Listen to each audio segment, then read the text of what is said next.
तुमच्या वडिलांच्या वडिलोपार्जित मालमत्तेमध्ये तुमची आत्या हिस्सा मागू शकते का? वडिलांच्या वडिलोपार्जित मालमत्तेमध्ये मुलांइतका मुलींचा देखील हिस्सा आहे.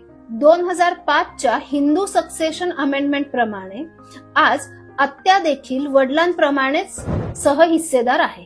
आत्याचं लग्न झालं असेल किंवा नसेल आणि लग्न झाल्यानंतर देखील आत्या तुमच्या वडिलोपार्जित मालमत्तेमध्ये हिस्सा मागू शकते.